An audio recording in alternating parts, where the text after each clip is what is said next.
நீங்கள் ஒரு ஆர்டிஸ்ட்டாக இருந்தீங்கன்னா உங்கள் பழைய ஆர்ட்டை பார்த்துட்டு என்னடா இது ஒரு ஸ்னாப்சாட் ஃபில்டர் மாதிரி இருக்குது அப்படின்னு நினச்சிருப்பீங்க.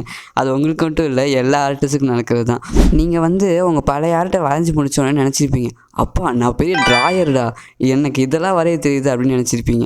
ஆனால் 2 வருஷம் கழிச்சு அவ்வளோ இம்ப்ரூவ் ஆனோடனே உங்கள்கிட்ட பார்த்தோன்னே ஏன்னா இவ்வளோ கிரிஞ்சாக இருக்குது, ஸ்னாப்சாட் ஃபில்டரில் 2 கண் இங்கே ஒரு கண் இங்கே ஒரு கண் இருக்கிற மாதிரி இருக்கும்ல, அந்த மாதிரி இருக்குது அப்படின்னு நினச்சிருப்பீங்க. அது எல்லா ஆர்டிஸ்ட்டும் நடக்கிறது தான். நீங்கள் ஆர்டிஸ்ட்டாக வந்துட்டு உங்கள் பழைய ஆர்ட்டை இன்னும் பார்க்காம இருந்தீங்கன்னா போய் பாருங்கள், செம ஃபன்னாக இருக்கும். இந்த வீடியோவில் நான் என் பழைய ஆர்ட்டை தான் காமிக்க போகிறேன். நான் ஒரு அனிமே ஆர்டிஸ்ட் தான் பேசிக்காக. நான் என் பழைய ஆர்ட்டை தான் காமிக்க போகிறேன். அதை பார்த்து சிரிங்க, ஆனால் அதை பார்த்து கற்றுக்கவும் செய்யுங்க. நான் இந்த வீடியோவில் அந்த பழைய ஆர்ட்லேருந்து நான் என்ன இம்ப்ரூவ் பண்ணேன், நீங்கள் அதை எப்படி உங்கள் பழைய ஆர்ட்லேருந்து இம்ப்ரூவ் பண்ணலாம் அப்படின்னு சொல்ல போகிறேன். இது இருக்குல்ல, இது வந்து என்னோட ஒன் ஆஃப் தி மோஸ்ட் பழைய ஆர்ட்டு. கேரக்டர் பேர் வந்து டெக்கு, உங்களுக்கு தெரியலனா. இவன் வந்து கொஞ்சம் கண் கொஞ்சம் பெருசாக தான் இருக்கும். கண் வந்து குள்ள கத்திருக்க மாதிரி 2 சைடும் இருக்குது. அப்புறம் இல்லாமல் சின் கொஞ்சம் கரெக்டாக தான் வந்துருச்சு. ஆனால் எனக்கு என்ன ஒரு வருத்தம்னா, நான் வந்து அந்த பேப்பர் ஃபுல்லாக யூஸ் பண்ணல. இதை நான் வந்து இந்த ஒரு 12 பேஜ் புக்கு ஃபுல்லாக நான் இப்படி குட்டி குட்டியாக தான் வரைஞ்சிருக்கேன். என்னைய மாதிரி குட்டி குட்டியாக தான் வரைஞ்சிருக்கேன். ஆனால் நெக்ஸ்ட்டு புக்கு ஒரு 32 பேஜஸ் புக் வாங்கினேன். அதில் எண்டிங்கில் நான் வந்து ஃபுல் பேஜ் எப்படி யூட்டிலைஸ் பண்ணி வரையணும் அப்படின்னு கற்றுக்கிட்டேன். அதனால் நீங்கள் வரையும் போது ஃபுல் பேஜை யூட்டிலைஸ் பண்ணுங்கள். நீங்கள் A5 வரைஞ்சாலும் அது குட்டியாக இருந்தாலும் நீங்கள் வந்து பேஜை ஃபுல்லாக யூட்டிலைஸ் பண்ணுங்கள். அப்போ உங்கள் ஆர்ட் வந்து கொஞ்சம் நல்லா இருக்கும். அதுவும் இல்லாமல் இப்போ நீங்கள் இவ்வளோ குட்டியாக வரைஞ்சிங்கன்னா இவ்வளோ பெரிய ஸ்பேஸ் ஒயிட்டாகவே இருக்குல்ல, அது வந்து கொஞ்சம் ப்ளெயினாக இருக்கும், ரொம்ப ப்ளெயினாக இருக்கும். இது வந்து ஜெயின்ஸோ டீமன் ஸ்லேயரில் இப்போ படம் வந்திருக்கும், பார்த்துருப்பீங்க. எனக்கு வந்து ஷேடிங் வந்து இப்போ கொஞ்சம் இம்ப்ரூவ் ஆயிடுச்சு. இது நான் வந்து ஒரு 4-5 வாரத்துக்கு கழிச்சு தான், அது வரைஞ்சி 4-5 வாரத்துக்கு கழிச்சு தான் வரைஞ்சேன். இது வந்து எனக்கு சரி ஷேடிங்லாம் கொஞ்சம் இம்ப்ரூவ் ஆகிருக்கு. கண் வந்து இப்போ ரொம்ப பெருசாக வரைஞ்சிட்டேன், கொஞ்சம் குட்டியாக வரணும். ஃபேஷியல் ஸ்ட்ரக்சர்ஸ் வந்து அவனை மாதிரி இல்லை. இன்னொன்று நான் என்ன சொல்லணுன்னா, ப்ரொப்போர்ஷன்ஸ் கரெக்டாக வரைஞ்சிக்கோங்க. நீங்கள் வந்து ஆன்சர்லேருந்தே ப்ரொப்போர்ஷன் கொஞ்சம் கரெக்டாக வந்துக்கோங்க. உங்களுக்கு வேணும்னா எப்படி அனிமே ஃபேஸ் வரையணும்னு நான் ஒரு வீடியோ போடுறேன். அதுவும் இல்லாமல் நிச்சயமாக ஆரம்பிச்சதுலேருந்து கை வரைய கற்றுக்கோங்க. இந்த ஃபோட்டோவில் பார்த்தீங்கன்னா அவன் வந்து இப்படி இருப்பான், ஆனால் கையை விட்டு காணாமல் போயிருக்கும். அந்த மாதிரி தான் நான் வரைஞ்சிருக்கேன். இது இங்கே இருக்குது, கையை காணுமே. ஆனால் எல்லோரும் அதை கேட்டாங்க என்கிட்ட இதை வரைஞ்சோன்னு. எனக்கு கையை அவ்வளோக்கா வராது, ஃபோட்டோலேயே அப்படி தான் இருந்துச்சு அப்படின்னு சொல்லிவிட்டேன் நான். அதான் இதோட ஸ்டோரி. ஆனால் ஷேடிங்லாம் கொஞ்சம் பரவாயில்ல அப்படின்னு இருக்குது எனக்கு. மண்டை அதெல்லாம் ஒழுங்காக வந்திருக்கு அப்படின்னு. நெக்ஸ்ட்டு வந்து என் பழைய இப்போ நான் வரைகிற ஆர்ட் மாதிரியே இருக்கே, கொஞ்சம் இம்ப்ரூவ் ஆகிருக்கே அப்படின்னு நினைப்பீங்க. இது வந்து நான் வந்து இந்த லைனெல்லாம் போட்டது பழசு, ஆனால் வரைஞ்சது இப்போ தான். அதனால் இது கொஞ்சம் நல்லாயிருக்கும். இது எனக்கு ஃபஸ்ட்லேருந்தே ஐஸ் கொஞ்சம் ஒட்டு வரைகிறதா இருந்தால் கொஞ்சம் நல்லா வரும். அது வந்து நீங்கள் கிளாஸ் ஆர்டிஸ்டாக இருந்தீங்கன்னா உங்களுக்கு ஒட்டு தான் மோஸ்ட்டாக வரும். அதனால் இது எனக்கு ஃபுல்லாக வந்துருச்சு. நெக்ஸ்ட்டு வந்து இதுதான் இந்த புக்கில் லாஸ்ட்டு லூஃபி. இதில் நான் மோஸ்ட்டாக என்ன பண்ணுவேன்னா ஆல்கஹால் மார்க்கர்ஸ் யூஸ் பண்ணுவேன். ஆல்கஹால் மார்க்கர்ஸ் வந்து கொஞ்சம் பிளெண்ட் பண்ண ஈஸியாக இருக்கும், அதோட டெக்ஸ்டரும் நல்லாயிருக்கும். அது வந்து எனக்கு வந்து அந்த டைமில், அதாவது 2022ல் எனக்கு வந்து ஷேடோஸ் கொடுக்க தெரியாது. அதனால் நான் என்ன பண்ணிடுவேன், கலர் பென்சிலை வச்சு ஃபஸ்ட்டு ஷேடோஸ் கொடுத்துருவேன். அந்த ஷேடோஸ்க்கு மேலேயே நான் ஃபஸ்ட்டு யூஸ் பண்ண கலரே போட்டுருவேன். அதனால தான் எனக்கு வந்து இப்போ டெக்ஸ்டர் வந்து கொஞ்சம் இப்படி வந்திருக்கு.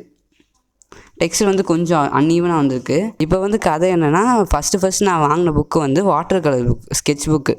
அப்போ வந்து ஒரு பட்டர்ஃப்ளை வரைவோம், பின்ட்ரெஸ்ட்டில் அதான் ஈஸியாக இருந்துச்சு. பட்டர்ஃப்ளை வாட்டர் கலர் வச்சு வரைஞ்சேன். அது ஒழுங்காக இல்லை. அதுவும் நான் வாட்டர் கலர் டியூப் தான் வாங்கினேன், அந்த வாட்டர் கலர் கேக்ஸ் வாங்கலை. டியூப் நல்லா அமுக்கிட்டேன், அவ்வளோ வந்துருச்சு.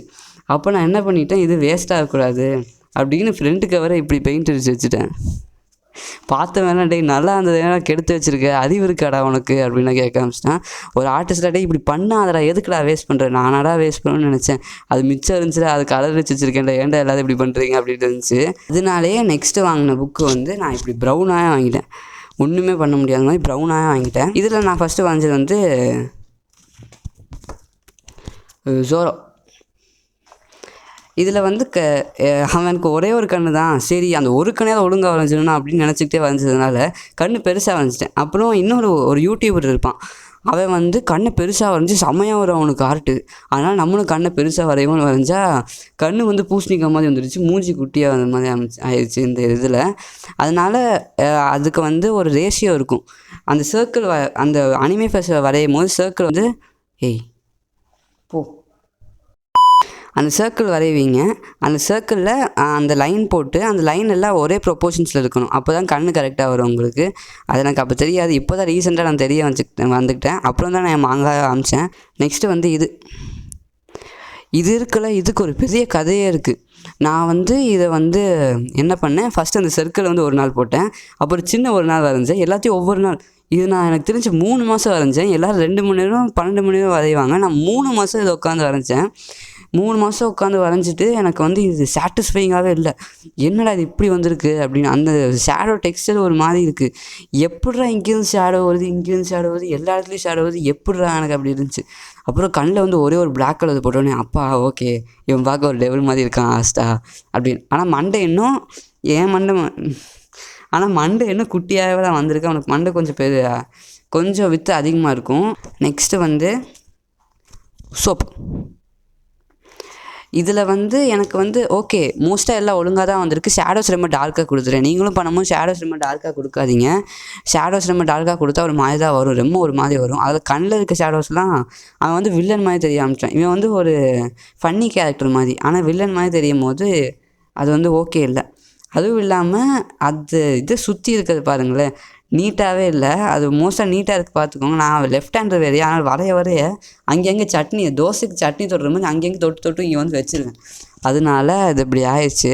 அப்புறம் நான் அந்த ஜெனிட்ஸு காட்டினேல அப்புறம் எனக்கு கை வரையும், என்ன நம்மளும் சேலஞ்ச் பண்ணால் தானே இது வாழ்க்கை. அதனால் வரைஞ்சேன். ஒரு கை வந்து இப்படி வந்துச்சு, ஒரு கை வந்து இப்படி வந்துட்டு அவன் ஒரு கை அப்படி வந்துடுச்சு. அதனால் அப்போலேருந்து நான் கையை விட்டுட்டேன் நான்.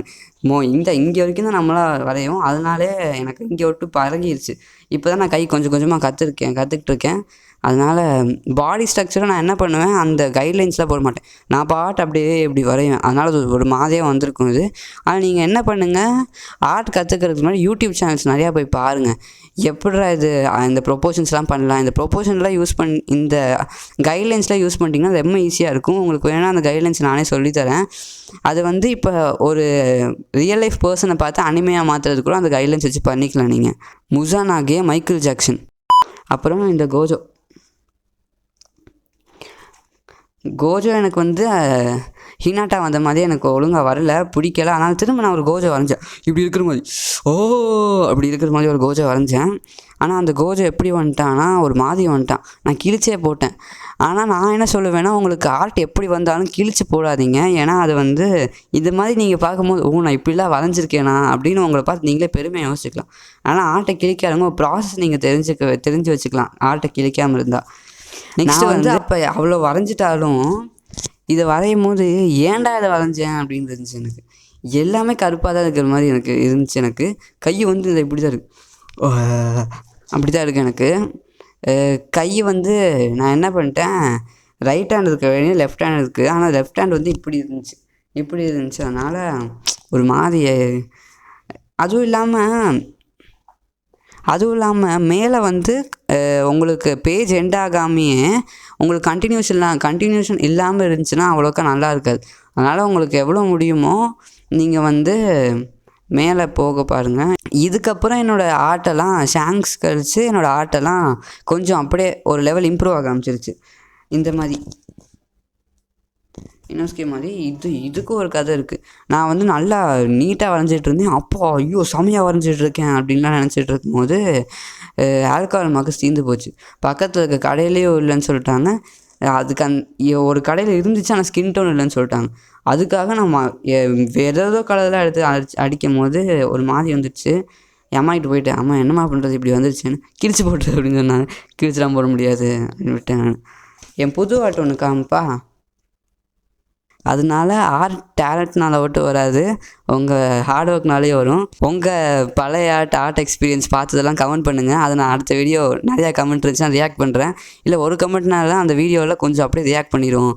சரி, அடுத்த வீடியோ பார்ப்போம். சைனரா.